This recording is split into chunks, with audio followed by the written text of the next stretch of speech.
I want my freedom to live. Rest in peace, Wheezy. We are going to need the people to engage in age-old American tradition of simply saying, no, I'm not going to comply. Now, what are you going to do about it? It never stops. They want things to get worse because they want you to suffer so that they can grandstand on your suffering and push for even more control. They have criminalized freedom. They've made getting sick illegal.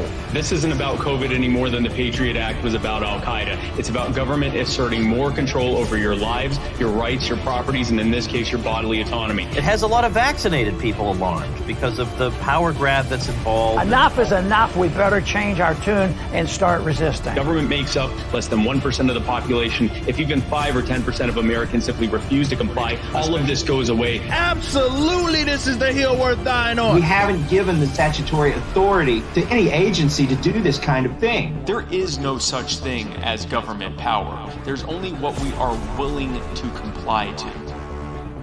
We're in a tough stretch, and it could last for a while. That's what this has always been about. It's never about what they say it is. It's about controlling you. And it ends when we decide to end it. This BS is going to stop. It's time for us to wake up. There's only one way to fight back against this, and it's mass non-compliance. This is the most important thing to fight against. You can help stop this. You are the power. There's nothing, not a single thing we're unable to do if we do it together.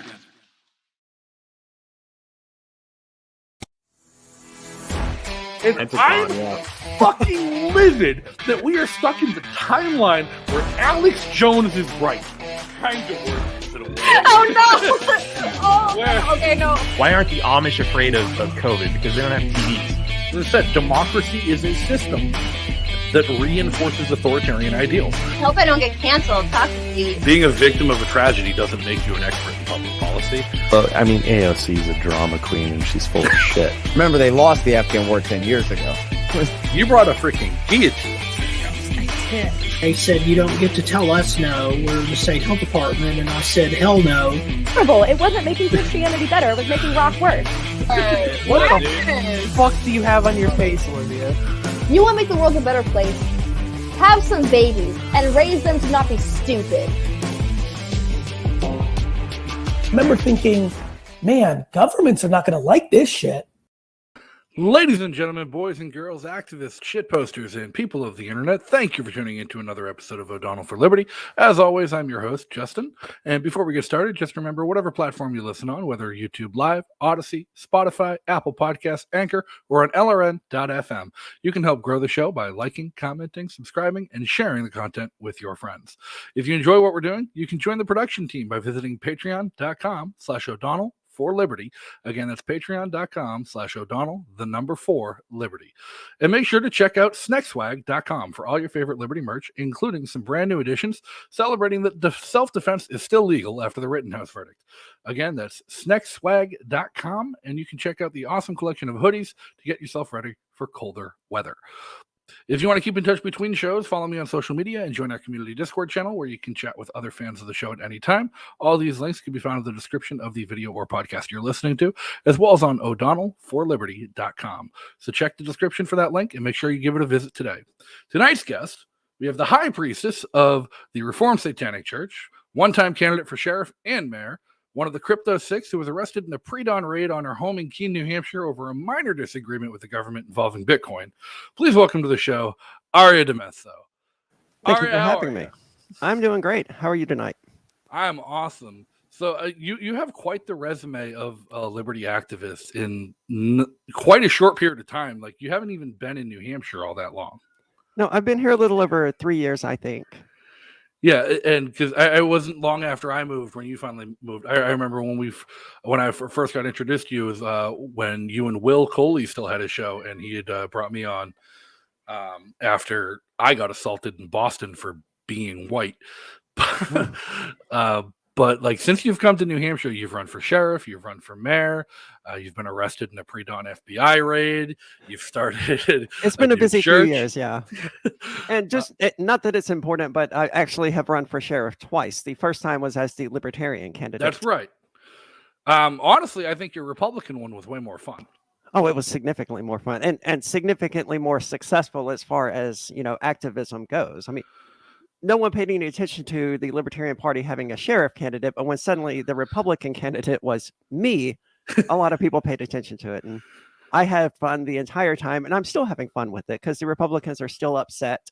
But of course, I did win their primary, which means I get to go to the Republican convention in New Hampshire, and they're going to hate that, but they can't keep me from doing it. So I'm going to go there, and that's going to be my last troll on the Republicans for a bit.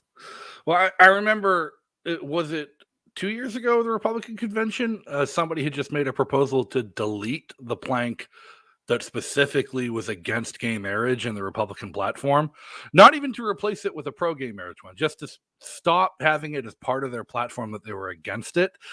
And somebody started freaking out, and they used Robert's rules to just shut down the convention instead of even having a vote on it. Yeah, I'm not surprised to hear that. The Republicans put forward a lot of legislation this year that is extremely transphobic, and it's going to be interesting to see how this goes. The Republican Party in New Hampshire is so weird because it does have that old school conservative religious type of Republican, but the Free State Project here in New Hampshire has had monumental success running within the Republican Party. So you kind of have to flip a coin. Sometimes you get a good Liberty Republican, and sometimes you get someone who's I can't think of a prominent Republican at the moment other than Donald Trump, and he doesn't really match the classic archetype of a Republican anyway. I think Rick Santorum, I guess. Testerman, Karen Testerman's husband. He's a state rep in New Hampshire who's all about keeping the trannies out of schools and banning. Yeah, I actually emailed him recently when I found out that he was trying to change the definition of child abuse to include gender transition. And he emailed me back about my concerns saying, it doesn't apply to you, only minors. Like, well, that changes everything, doesn't it? This law doesn't apply to me. Why should I care? So I emailed him back explaining, I appreciate that this doesn't apply to me. However, because of all of these reasons, I think this should be a decision between a parent, their child, and their doctor about whether or not they should have gender reassignment. And just like the decision about whether to get vaccinated or whether to wear a mask should be between you and your doctor. And he never got back to me after that one. Yeah, it's wild, the hypocrisy you see in some people on the political right where, and the political left. It's a weird divide where the left has always been about choice and autonomy and keeping the government out of private medical decisions. And now, when it came to things like abortion and women's health care, and now all of a sudden when it comes to a vaccine, the left is all about mandating it and demanding you have no choice in what goes into your body, while the right is taking the stance on medical autonomy and medical freedom, but at the same time not giving up on the other stance, the worst stances they used to hold about regulating people's healthcare. Yeah, it's very curious to see Republicans now saying my body, my choice without any sense of irony whatsoever. And of course, libertarians are doing it as well, but we've sort of always been saying that. And we say it about both issues. So yeah, libertarians have been the only ones consistent through the whole my body, my choice, medical autonomy thing. And to your point, I think it's great that there are so many libertarians elected in New Hampshire, even as Republicans, because we do have a thriving caucus of liberty Republicans to kind of balance out the old school religious right. Yeah, we do. I think there are close to 40 liberty reps in the state house. Of course, that's out of 400 and something. Right. But it's a significant percentage. It's 10% of the total state house, but when you see the fact that 20 of them are in house leadership. Yeah, like Jason Sorens, I believe. Jason Osborne is the House Majority Leader. Jason Sorens was the guy who conceived the Free State Project. Sorry. Yeah, one of the more academic and autistic ones of us who wrote down a paper that we all decided to move to New Hampshire for. Well, it's proven successful. So, I'm glad to be here. So, let's talk about your last run for sheriff, because that was one of the most exciting things. You got national media coverage for a county sheriff's race in bumfuck New Hampshire, Keene, and southwestern New Hampshire, where people generally don't care what happens in Keene. The last major news story to come out of Keene before you're running for sheriff was a pumpkin riot. Yeah, it was very weird, very unexpected.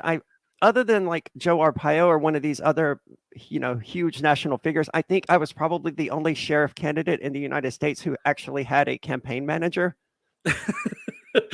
And that wasn't at first, right? I was just, there at work minding my own business when my phone started just exploding with notifications, and I couldn't deal with it except like every 2 hours when I went out for a smoke break. So I wasn't even aware of what was going on or the magnitude of it until I got home from work.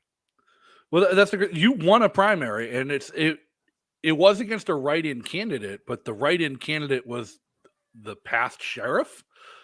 And I don't know if he was ever actually the sheriff, but he was the one the Republicans always ran as the sheriff candidate. Yeah, and somehow he just forgot to file in time, so you ended up being the only candidate on the ballot. And what was it that tipped them off? At what point did they realize, oh no, we can't run a transgender Satanist anarchist for sheriff? Well, that's the fascinating thing. I mean, most of them didn't realize it. And, it's hard for them to have missed if any of them had just gone to my website, it would have been obvious from the start. Everything they needed to know was right there. I never hid who I am. I mean, in fact, I broadcast it to anyone who would pay attention, and they just didn't. There was one guy in Ringe who actually looked into me and who attempted to spread the word. And that's why the write-in campaign for Nelson was so successful in Ringe. But elsewhere, people just went in and they saw my name and they saw Republican. And they went, yep, that's the one. Like 4,000 different people did that. Right. It's insane.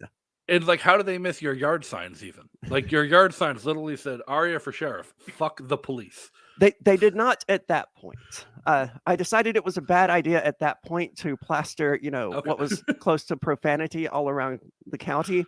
So instead, at that time, I just had Aria DiMezzo for Cheshire County Sheriff signs. And they followed the same, design theme and all of that. They just didn't have fuck the police on them. So in that sense, it was kind of underhanded, but I don't think I even had the idea to run on a platform of fuck the police prior to actually winning the primary. It's brilliant. It was my favorite part of it. And at the time, I was still on the board of the LNC, the Libertarian National Committee, and people are all like, are you going to endorse Arya? I'm like, I can't officially. Like, it's in my contract. I can't endorse somebody from another party. But here's her website. Here's where you can learn more about her. Like, go get more information. And it was fascinating to see. Like, it wasn't even just like Reason and like the libertarian media outlets to pick it up. Like New York Times and like Boston media. It's like, who is this woman? What's she doing? Yeah, Boston Globe actually sent someone out to interview me and do a piece on me, and it's probably still one of my favorite ones out there. It was very well done. Yeah, and then after, so that didn't pan out. You ended up not winning because there's a blue wave, and people decided they just wanted a Democrat over anything else. And what possessed you to run for mayor this time?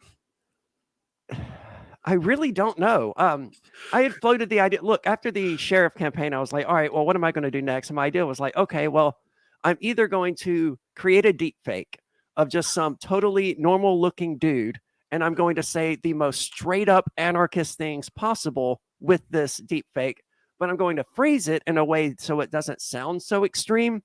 That was my idea. Of course, then something happened in March, and I didn't have time to do that. So I was like, all right, well, I'm just going to run one of my cats then. That's the easiest solution. And I just got distracted and then never did anything. And then Ian asked me one day, hey, you want to go foul for mayor? I was like, yeah, sure. Why not? Yeah, speaking of March, it's hilarious if you think about running a cat after what happened in March. It was the day I got my kitten. Regular fans of the show love my kitten, Berna. She's my normal co-host when she's not asleep. Yeah, mine are making sure they get seen. But it was literally the day I got her. I woke up early in the morning. I was driving down to Boston to pick her up from somebody. And as I leave, I'd never wake up that early in the morning. And all of a sudden I start getting text messages like, got to go clean the queue. Make sure all the ATMs. I'm like, what the fuck is happening? And it's like, I have 100 text messages from 100 different people freaking out, videos of what's going on. Like, what was your experience of that? Like waking up to a SWAT team? I would not recommend it to anyone. A lot of people were doing work at my house at that time. They tend to be loud. I had just gone to bed at like 4:30 in the morning because that's usually about when I went to go to sleep. And I happened to be drunk. So like an hour and a half after going to bed, drunk, I hear a lot of yelling and screaming downstairs. I don't have any idea what's going on at that point. So And I was just sleeping in a pair of underwear. I ran screaming down the stairs. Guys, what the fuck is the matter with you? It's 6 a.m. And as I reached the bottom of the stairs, I realized it was not the contractors here just being obnoxiously loud. It was the FBI standing behind riot shields with flashlights and guns pointed at me, shouting that if I didn't stop moving, they were going to shoot me. And that, not a good way to wake up. That is mind blowing. And like, I think one of the funniest trolls you had on it is like on your campaign website for mayor. You said you might recognize me from such films as A Minor Disagreement with the Government Over Bitcoin. Sure. Just playing it off as almost nothing, but it was a big deal. How long were you detained and how long were you in jail before they let you out? I was detained here at my house for about an hour, I would estimate. They took me into what used to be the mosque area here, and they wanted to ask me a bunch of questions, obviously. The first one they asked me was, well, what can we get for you? And my cigarettes and a bottle of water. And to my surprise, they actually brought me those things. So it's like, okay, well, I have to answer enough questions to be able to smoke this cigarette. That's all I wanted at that point. And so they went over the basics, my name, my date of birth, how long I've lived in New Hampshire. And then they asked me something about Bitcoin. And by then I had just lit my second cigarette. I was chain smoking at that point. I don't care. Yep. I was being interrogated by the FBI. And I said, yeah, at this point I need my attorney. And they made me put out the cigarette. And then they took me to Merrimack County. I was held there for a period of about 10 hours, I think. From what I can tell, I was one of the first ones to be released. My attorney, one of the reasons he earned my loyalty that day was because he was so on the ball and communicative with me that I was not in the least concerned about not getting out that night. But it wasn't a terrifying feeling. It was a sad feeling. As you know, we made our way to Merrimack County Jail. I was like, well, this is it. My life is pretty much over, and I'm about to spend a very, very long time in jail. I didn't expect to be released. We all thought you weren't going to be released, and it was surprising. I remember being really surprised when the four of you did get released, and then not surprised at all when Ian and Nobody were held for a very, very long time. I was surprised that Nobody was held as long as he was. I was not surprised that they wanted to detain Ian, but I was surprised that they were successful in holding him as long as they did. Well, they had to hold him until they could liquidate the Bitcoin they stole from him. I don't know what they've done with it. As I understand it, according to the documents they put forward, which you can find at Court Listener, I think what they've done is they've transferred it into a holding wallet, but I'm not entirely sure. I'm sure Ian knows more about it. I mean, it's his Bitcoin, so. Well, and that's the thing. Is like Ian is still under house arrest, right? He is. Yeah. His supervising officer is actually trying to change that, as I understand it. He wants Ian to be transitioned to a curfew system. So that would, I mean, and the supervisory officer is the one who wants that. Ian wanted the ankle monitor removed, but there were issues with that. So, yeah, it's that's one of the things I point out to somebody. I'm like, well, you can tell Ian's going bored out of his mind being under house arrest because I've never seen him in 6 years this active on Twitter and social media, where he's just got nothing else to do all day. It's that I can't. Well, he's imagine got plenty to do, and he stays busy. But he would definitely rather be able to leave the house. Yeah, I couldn't imagine being under house arrest this long, especially for a non-violent crime. Like. It's very weird that they were like, he has no significant ties to New Hampshire except the radio show that he has here and the multiple properties that he owns here and the fact that he's been telling people for the last 12 years to come here. Yeah, sure. Yeah. All his friends, his community, the community he's helped build, no significant ties at all. Yeah. Not to mention, I mean, it just shows a lack of understanding of Ian's character in the first place. Ian's the last person on the planet who would run from this. That's right. I think the crazy part is like it's not like nobody saw this coming.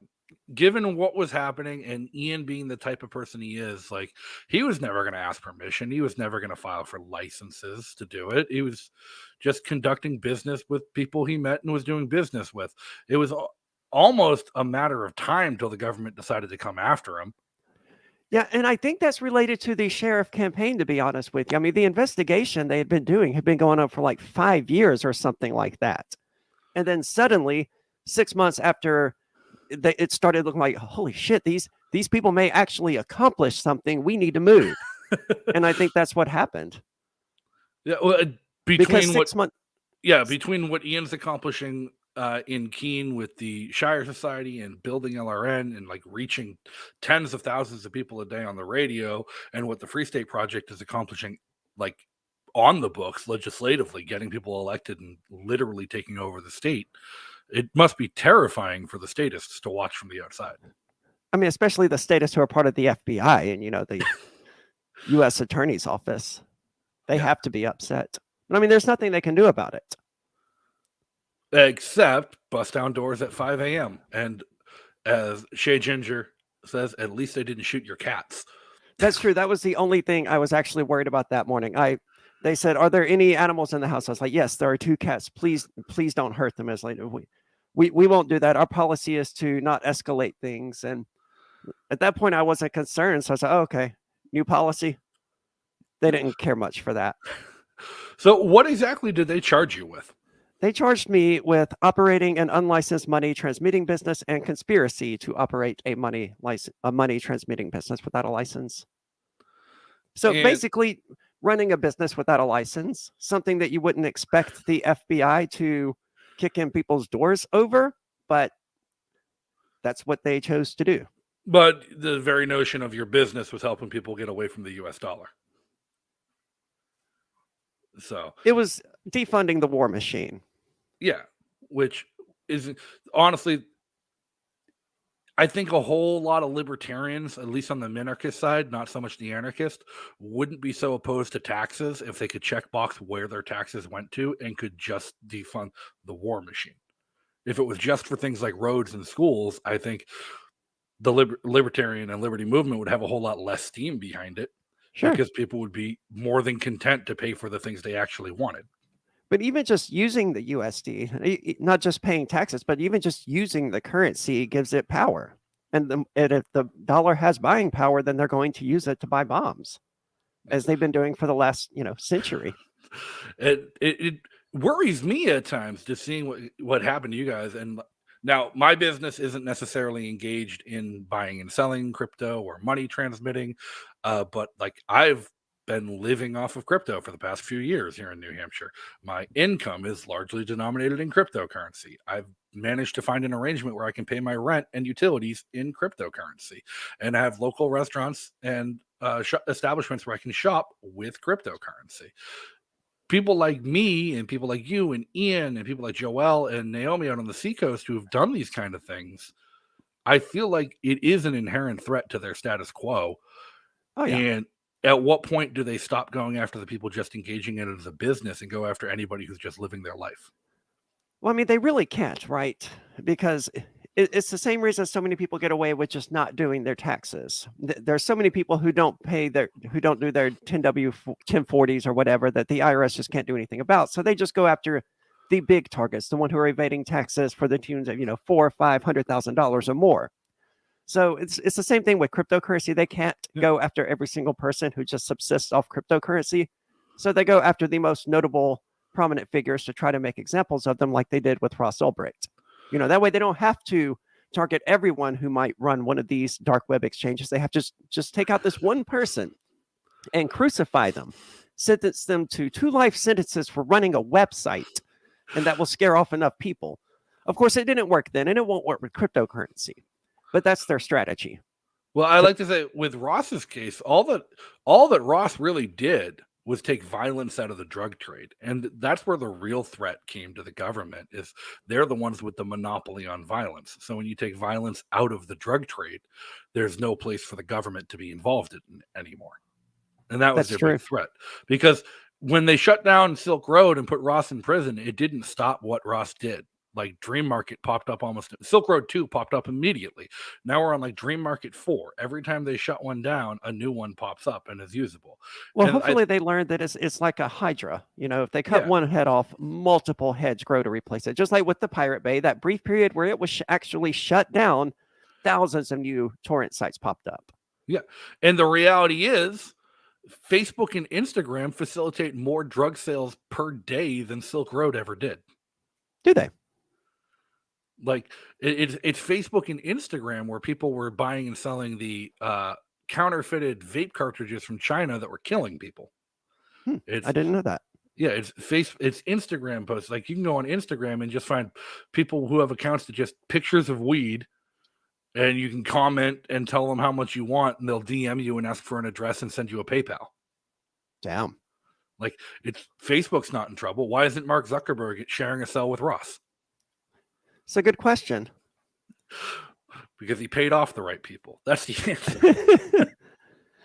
So that's not unlikely. Yeah, we need to pay off Sununu and the feds to keep them off our backs. I don't know how effective that would be, and it may be too late for the Crypto 6. I mean, the trial is due in about 6 months, so right, maybe too late to pay people off. 6 months is wild. So it's like from the date of the arrest and you get to the trial, it's going to be over a year. So much for speedy justice. Well, we all waived our right to a speedy trial, so fair. I mean, I think I'd rather have a in-person jury than a Zoom court last year, anyways. Oh yeah, absolutely. Well, when we allowed for the detention hearing to get me out of jail, my attorney made it clear that under no circumstances would we allow a virtual trial to be conducted. We would do it for the detention hearing because that got me out faster. Whereas if I wanted an actual hearing, it would have taken like 3 to 5 days to schedule it and get the judge there. Or we could do it digitally and get me out that day. I was like, well, there's no contest. Get me the hell out of here. Right. Yeah. One of the arguments I have with people when they oppose the legalization of marijuana bills that come up in New Hampshire every year, they're like, oh, but it has taxes. But I'm like, yeah, but it's people not in a cage. I think people would rather pay a small bit of a tax than be in a cage. Well, those are the options, certainly. Yeah, if those are the options you're getting, certainly, I would pick people not being in a cage any goddamn day. And like, if you are opposing the bill just because it has taxes, what you're voting for is to keep people in a cage. That's true. So yeah, so you got out quick. You moved on. I mean, what's happened since? Is like, has there been any movement with the trial, or because it's kind of dropped off the news, with the exception of like the documentary that Ledger released a couple weeks ago? Well, we're actually producing a movie on the subject. That's actually going to be taking place in the next 2 weeks or so, but the actual movie itself probably is quite a bit of way out, several months at least. But there is really just a lot of delay. There's something like 100,000 pieces, just documents in the discovery, and that's impossible for an attorney to go through, right? That's impossible for anyone to go through. There's audio files, video files, documents, all kinds of nonsense in there. I'm assuming they just have like the complete record of every one of your radio shows and evidence just in case. I don't know. I haven't seen any of that, but I don't know what they have in the discovery. And I don't know what they still haven't shared from the discovery, because they seized a bunch of stuff in March 16th. They're presumably still going through that stuff, and they're going to add it to the discovery at some point, I would assume. Otherwise, why take the stuff? How much tax money is being wasted, do you think, on interns and like fresh L1 attorneys to go through and review all of this discovery and evidence against you of like truly victimless crime? I mean, on the government's end, I have no idea. On the end of the Crypto 6, I think I'm the only one who's using a public defender. The rest of them have paid attorneys. And that was my choice, to keep the attorney that I have, because he's really, really good. I had an opportunity to get a different attorney, and after talking with that attorney for a few days, I was like, yeah, no, you're fired. I'm sticking with this person.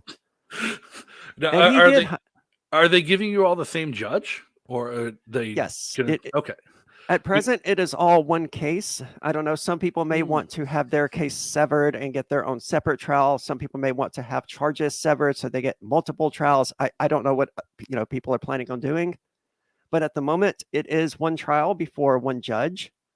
And it's scheduled for May of 2022. There's actually a status conference coming up next week where they're basically going to determine whether or not May of 2022 is a realistic trial date. I don't think it is, but my attorney seems to think that's probably when it will proceed. So I would be shocked if this hits trial before, 2024. Well, honestly, one of the biggest things that came out, because it's Judge LaPlante, if I'm remembering correctly. Yes. When I saw it listed with Ian, that Ian's trial was being heard by Judge LaPlante, I didn't know if everyone's was being heard by LaPlante or if it was all one case or not, because I thought with a conspiracy case they'd split you all up and try you separately. But that's way more work than the government wants to do. LaPlante, and that's one of the things my attorney had to explain to me when I was like, look, why are the prosecutors taking so long to get back to me about this? He's like, well, I realize, they're U.S. attorneys, but they're government employees, and they have all the motivation of your average DMV employee. I'm like, duh. A very high-paid DMV clerk. Yes. But what I was almost excited, and I tried to tell everyone, like, when I saw that it was Judge LaPlante that had the case, I'm like, that's the best news, because I've been in and out of federal court in the New Hampshire district for like civil cases and ballot law cases with the LP time and time again over the past years, and have dealt with a few of the judges in New Hampshire District Court. And Judge LaPlante has been like hands down the fairest. Like, I'd never thought I'd meet a federal judge I thought was inherently fair and unbiased. But when I sued Sununu in the summer of 2020 over the lockdowns and petitioning requirements for ballot access, he was the judge in our case. And I remember when I was being cross-examined by the state's attorney, I snapped and I told the state's attorney he was an idiot and it wasn't my role to do his job for him. If he wanted to ask those questions, he should have subpoenaed other people himself. And the judge just burst out into laughter. Nice. I don't know anything about LaPlante's history, but from what I've seen so far, he is fair and surprisingly open-minded. I remember when Nobody, I think it was Nobody, was attempting to get, I don't remember, it was either Ian or Nobody. One of them was attempting to get a second hearing. The judge actually wrote on Court Listener in the documents that we're going to proceed with this hearing, but I have every intention of denying it and forcing the person to remain in jail. That was how he went into the hearing. But he changed his mind throughout the hearing, and ultimately all 6 of us are out now. So he seems to be fair and open-minded and willing to change his mind. I think it was Nobody's, the release said, like, the judge said his continuing to hold him was unconstitutional.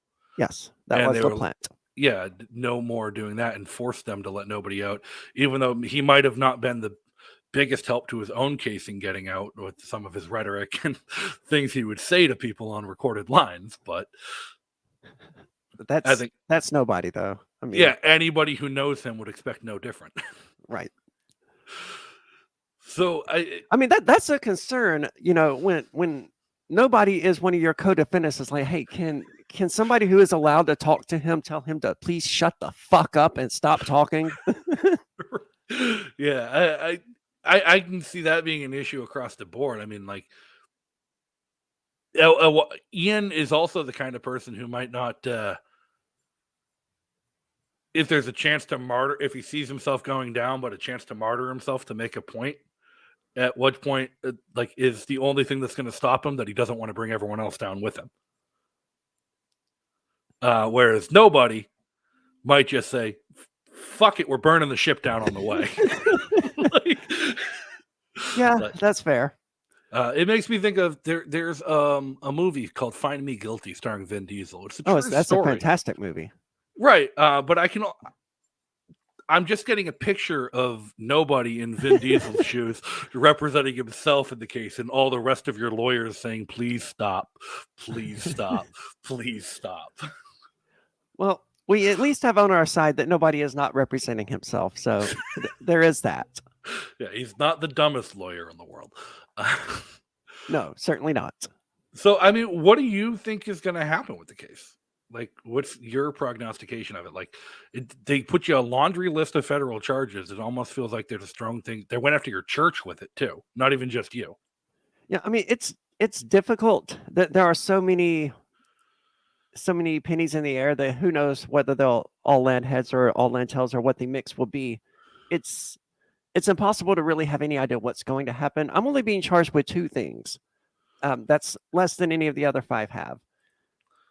one of those is conspiracy to operate money transmission, and the other is operating money transmission, the combined penalty for which is like 10 years in prison. But someone with no priors isn't likely to actually get 10 years in prison. In fact, right. I don't know how, it will ultimately be up to the judge to make this decision, but I can't imagine being sentenced, if I'm even found guilty, to more than like 3 years of probation or something like that. As far as the others, and that's assuming they don't try to simplify the case and start dropping charges or offer plea agreements to people who I don't know who would and wouldn't accept a plea agreement. On Free Talk Live, we've been railing against accepting plea agreements our entire lives, but I got to tell you, if they came at me with the right one, I'm open-minded. Hey, and here's the thing. I got into this debate with a friend the other night in Manchester, and we were discussing, he said he wanted to see a complete ban on plea agreements being offered. I'm like, I don't necessarily think that's the right answer, because like, while most of the times you're seeing predatory plea agreements being offered by prosecutors who don't have a strong case to try and force someone into jail without having to go to trial, there is still an occasion where the right plea agreement is in the benefit to the benefit of the defendant. And Sure. like, I'll use my own example. When I was younger, I was not always the libertarian who respected property rights. And I had a wild ride on heroin-ridden Cape Cod, Massachusetts growing up, where from time to time I violated other people's property rights or didn't care about the convenience store's property rights. And Sure. One time I was arrested and charged, and sitting there with my public defender and the state's attorney, and he's like, I'm going to offer you a plea agreement. You have no priors because I hadn't been caught before. And you're a good kid going to college. You plead no low to this, and we'll give you 6 months probation and then wipe your record. That was in my best interest, hands down. Yeah. And I mean, there are certainly plea agreements that, would definitely be in my best interest. It helps that I don't know anything about the other 5 or what they may or may not have been doing. So it's not like I could be a witness for the prosecution or anything. It's like, I don't know what the hell they were doing. I never talked to them about it. Yeah. And it blows my mind. So you all got released on like varying conditions too. You were the only one to come to PorkFest. Yes. This year. Ian was straight up not allowed. Presumably Andy and Renee would have been allowed to come to ForkFest, but it probably wouldn't have been a great idea because the chances of us running directly into each other would have been so high. It'd be unavoidable. Yeah. Like when you're judging soapbox rants and by the fire hanging out with people, it's just entirely unavoidable to run into people. And of course, Colleen and Chris, they usually do make a yearly appearance to the Porcupine Freedom Festival, but this year they were so busy with opening their new store that I don't think they would have made it anyway. Yeah, and like, so it seems like there's a lot of disparity in what terms you guys were offered. I mean, Ian was straight up told he wasn't allowed to go. You were allowed to go. Nobody was still in jail. Well, I'm not under any travel restrictions whatsoever beyond the fact that I can't have a U.S. passport. Like I can come and go throughout the United States as I please, right? If I wanted to, I could just take a flight to New Mexico if I wanted to. Of course, my supervisor officer, she likes me to submit travel request forms and all of that, and I'm fine with that because I know they're not going to deny it, and it helps her, and keeping her in a good mood helps me. So I don't mind doing that. But I mean, yeah, there's no physical restrictions on my travel, but my internet usage seems to be the most highly restricted. So what kind of restrictions did they put on your internet usage? Well, I'm on a whitelist system where I'm allowed to use very specific websites and very specific services. Like I can use YouTube, but only for content related to video games. I can use Facebook, but I can't use Twitter. I can use Twitch, but again, only for video games or Free Talk Live. I can't just, like, if I want to watch a World War II documentary, I can't just go to YouTube and look it up. I'm allowed to use Hulu and Amazon Prime, but not Netflix. That seems a bit arbitrary and asinine. I agree entirely, and I'm working with my supervisor officer to get some of this taken care of because I wanted HBO Max to be able to watch Doctor Who. And in order to do that, I had to give up Netflix. So it's like, but I was already allowed Netflix, so why not continue allowing it to me and just allow me to have HBO Max on top of that, right? It doesn't hurt anything for me to have an additional streaming platform, but it feels like they're trying to keep the leash a certain length. It has nothing to do with what you have access to. It's how much, it sounds like. It seems that way. Yeah. Whereas, like, I mean, is Ian prohibited from using anything or just prohibited from using crypto? He's prohibited from, doing anything related to cryptocurrency, but his devices, his laptop and his phone are monitored. Whereas unless they secretly planted something on mine, my devices are not. Yeah, I caught wind of that and I figured it out because I wasn't reading the restrictions when the news came out. And I remember like 6 months ago or so, I was having a conversation with Ian back and forth. And then I had brought up something crypto related, like not even like in the weeds crypto. It was just like a project I'm working on that has a crypto component. And Ian just shut down and disappeared. I'm like, a day later, I'm like, oh, that's right. He can't talk about it or anything related to it. It's asinine. I mean, so many people, and we can't have contact with each other. Ian and I are the only ones at the Crypto 6 who can have contact. And, we have a community here that it all includes the same people. And they're constantly forgetting that we can't use cryptocurrency or that we can't have contact with each other. Like a few weeks ago, someone invited me out to one of their potluck dinners. And I was like, okay, sure, I'll be there. And she goes, okay, well, here's some of the people here who are coming, and among them was nobody. I was like, yeah, I can't go then. If you remember, he and I can't have any contact. She goes, oh my God, I forgot. Well, come to Thanksgiving then. And Ian's going to Thanksgiving, but if it's not related to Free Talk Live, he and I can't have contact. So I'm like, okay, well, I can't go then, but that's fine. There's other stuff I can do. I don't have to request permission to go out on Thanksgiving. So if Ian got permission for this, let him do that, and I'll find something else to do. Right. All of a sudden, you can't go to Local Burger anymore. Well, I can still get a Local Burger. You just can't pay with your preferred currency. Yes. Well, I don't think Local Burger still takes cryptocurrency. I haven't been out to Keene in too long then. Last time I went, I paid in Dash. Yeah, I was the only, prior to the raid, I was the only person still even going to Local Burger because the Liberty movement here got really upset about the mask thing. And, but as they do. Yeah. I was like, this is not a hill worth dying on, man. Not when it comes to a private business, right? So I was the only one still going there, and I was the only one still using crypto. But then, the FBI said, hey, you can't do this anymore. So I just started paying in cash. I don't think they still take crypto. They updated their system, and I don't think they have a way to. I don't think they implemented cryptocurrency into it. And why would they? I was the only person in the last year and a half who used cryptocurrency there. Well, it's hard to get support when they were using AnyPay. Because like right after everything happened with the raid, Derek and Steven and the guys at AnyPay all just bounced and left the country. I can't say I blame them. I don't blame them at all. Like the whole night, I remember like after you guys got arrested, Derek just had running live streams of cops parked outside their apartment in Portsmouth. Yeah. And cops parked at every one of their ATMs, and they were above board. They had the licenses.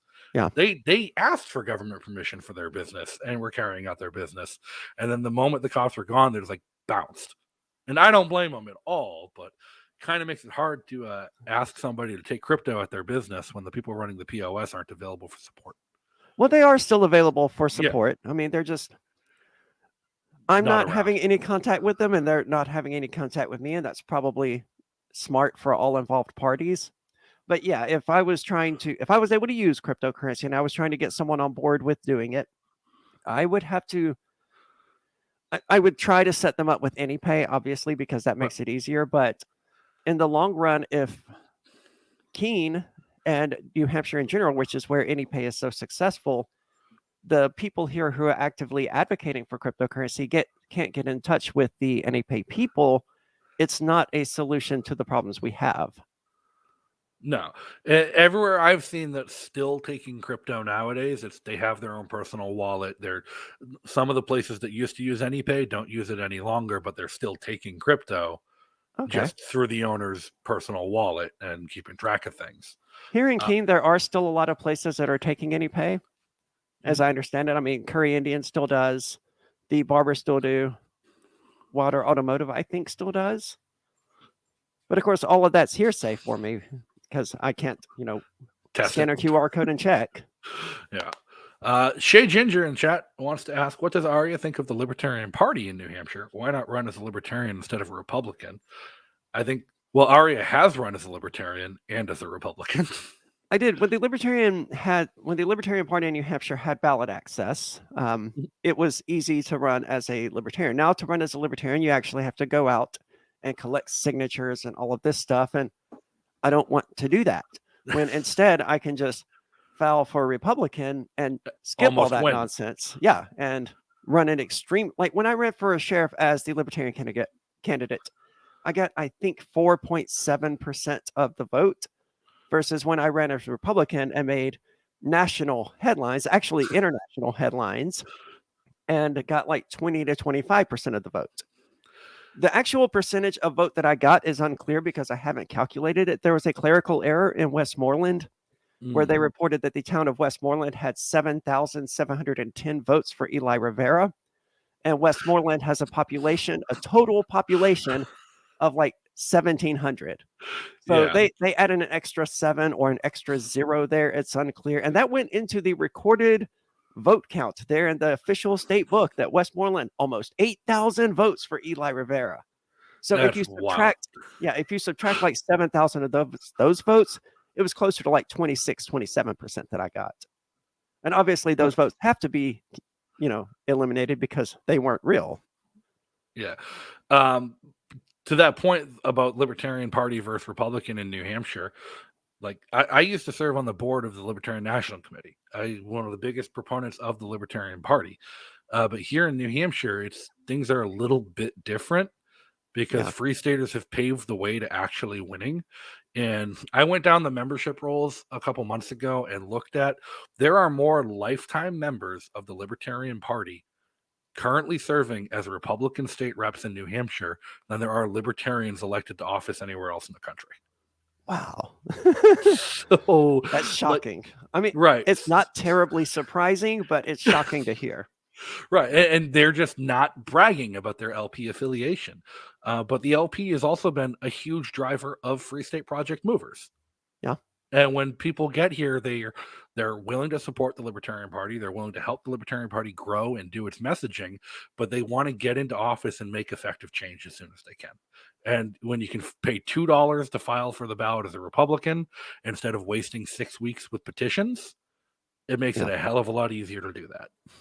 It does. I'm hoping we get a strong presidential candidate. I think that's the one that determines it in the next election cycle so that we can, get back on the ballot. Well, who's your money on for the next, like so far it's Dave Smith versus who knows? Justin Amash. Oh God, both of those are a big no for me. I'd have to look more into Dave Smith, but I seem to recall someone was pissed off at him recently about something, and it seemed to me like they were right to be pissed at him, and I was like, yeah, I agree with you, but I don't remember now what it was. And I could be thinking of the wrong person, but Justin Amash, definitely not. I guess I don't have a good candidate in mind for 2024. My problem with Justin Amash to me exemplifies just the history of the Libertarian Party in a nutshell. Washed up Republicans. No, he is one of the most principled, steadfast, like moderate libertarians I've ever met who sticks to his guns and sticks to his principles, but he is not inspirational. He is not exciting to listen to. He's not a Ron Paul that can get a crowd going. I don't think he could build a movement behind him, and it would just end up being another campaign of somebody who says all the right things that nobody listens to. I think Spike Cohen may be my best pick at the moment, unless someone else comes forward within the next 2 years or so. But at the moment, I mean, he's probably the one I would support most. Spike's a great guy. I had Spike on the show a couple of weeks ago, and I tried to press him on that, and he wouldn't give a firm answer.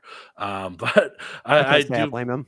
I do believe he's in the process of building up more of a professional campaign team around him going into post 2022 to look for the nomination. If I were to guess, that's what he's doing. And of the people that are options right now, he would handedly be my first choice as well. I just don't want another washed up Republican joining the Libertarian Party and promising lifelong loyalty and then doing what Bill Weld did or what Gary Johnson did. It's like, can we just get away?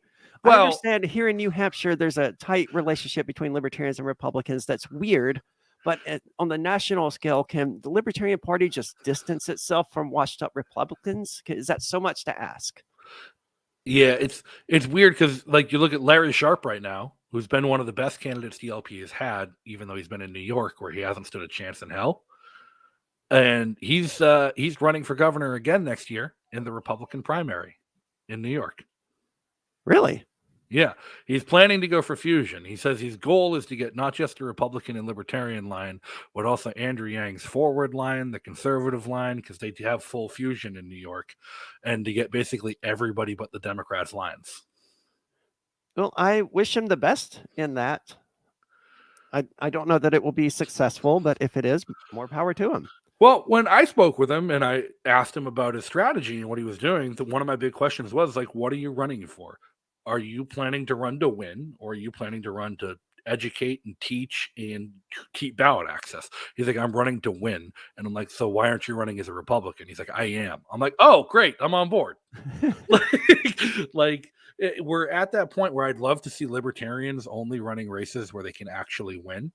Yeah. Instead of pumping out resources into things that are meaningless. And winning doesn't necessarily mean getting elected. It's like if your winning condition is getting ballot access for the state party so they can achieve more the next time around, that could be a win at getting 4%. But if your goal is to get into office, run for school board, run for selectmen, run for aldermen, right. Things where you can make a tangible difference the next day. Like we're seeing the chair of the Libertarian Party of New Hampshire was just arrested last night for going to speak at a school board meeting. Who was this? Nolan Pelletier. He lives out on the seacoast, and he went to go speak at his local school board meeting about the mask mandate in the school and how he didn't want his kids being forced to wear masks, and they arrested him. Wow. And I had not heard about that. I'm sure you'll hear about it soon because like within 20 minutes of it happening, Ian messaged me and asked for his number. So that sounds about right. Yeah. But like libertarians in New Hampshire, like these are things that the Libertarian Party can be doing, engaging in the upfront in your face activism to change people's minds. Yeah. While the Liberty Republicans, who are a hell of a lot more libertarian than libertarians in some other states, are actually getting the policy work done behind the scenes. Well, it was a Republican who put forward the constitutional amendment that would allow New Hampshire to declare independence from the United States government. So Republicans definitely not all bad, at least here in New Hampshire. I wouldn't want to say that about Republicans elsewhere, but I know a lot of the Republicans here, and they're pretty cool. Right, and even some that aren't, like even some of the non-libertarian ones are really cool. Even some of the Democrats in New Hampshire are really cool.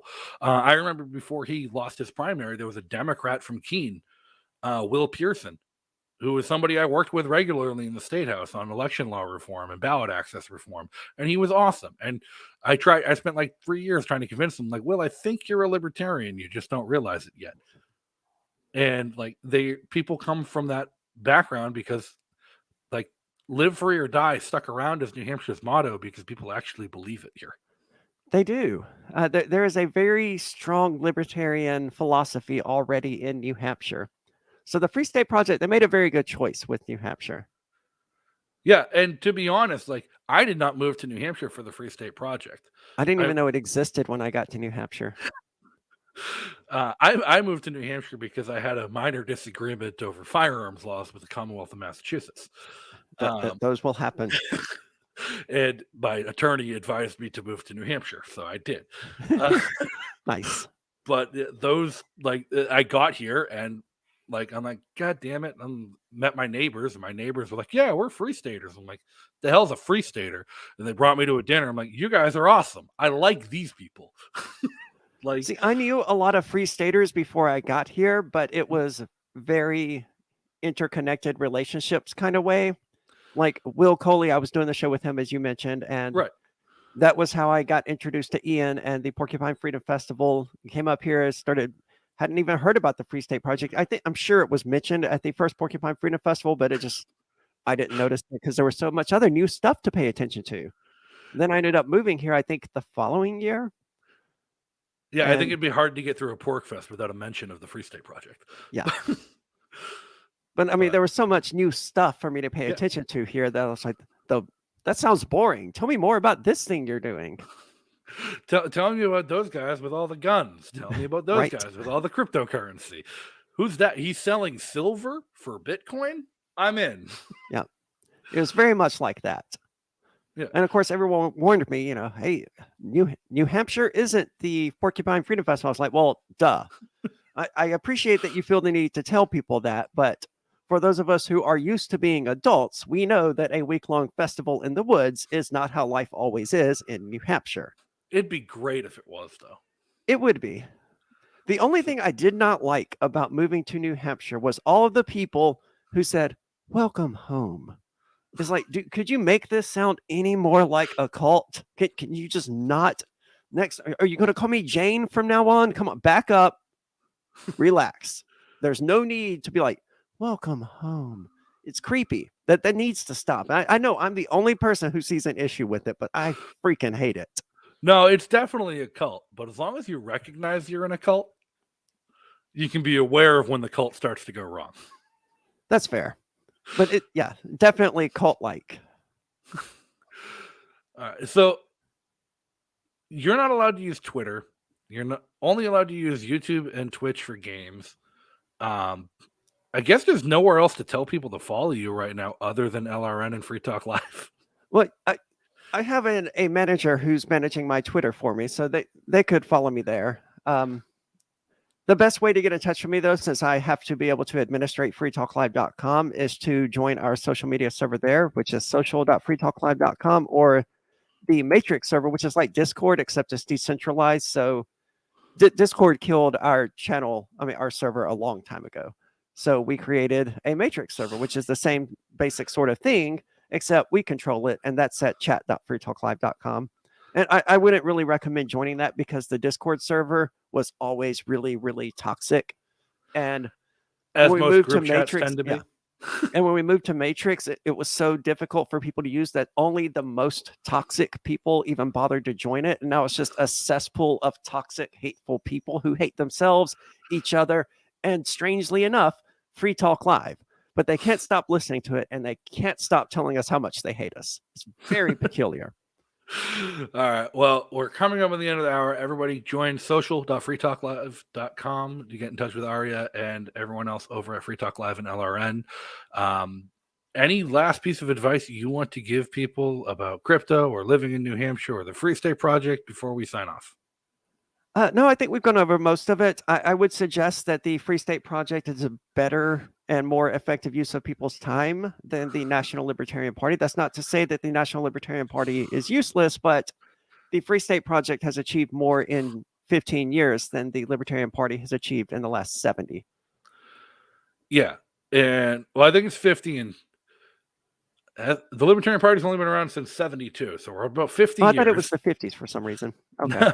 It's about 50 years, but yeah, Jeremy Kaufman made that point on our other show last week. It's like he was the one who convinced me of that. It's true, unfortunately. And I keep telling people the National Libertarian Party is a goddamn waste of time, but the New Hampshire Libertarian Party and the Free State Project and the New Hampshire Liberty Alliance and all the great organizations in New Hampshire that are working independently, not even hand in hand. It is a bottom-up, independent, organic movement for freedom in New Hampshire, are all worth your support. Absolutely. All right. Well, until next time, everybody, again, social.freetalklive.com. You can follow me on Twitter, Facebook, YouTube, Odyssey, all the great places that Arya is not allowed to be. But until next time, be free. Thanks again for tuning in and joining us tonight. Make sure you hit that like button and leave a comment below to let us know your thoughts. If you haven't subscribed, go ahead and hit that big red subscribe button on YouTube and turn on notifications to get alerted every time we go live. If you enjoyed this content, you can join our production team on Patreon by following the link in the description. And don't forget to follow on social media and join our community Discord channel by following the links in the description as well. The best part of all of this is the community that we're building and growing. So go ahead and join us. And thanks once again to our awesome sponsors and patrons for making all of this possible. And if you can't catch the show live, you can always catch it the next day on YouTube, Odyssey, Anchor, Spotify, Apple Podcast, Breaker, and wherever else you listen to your favorite podcasts. So until next time, everybody, be free.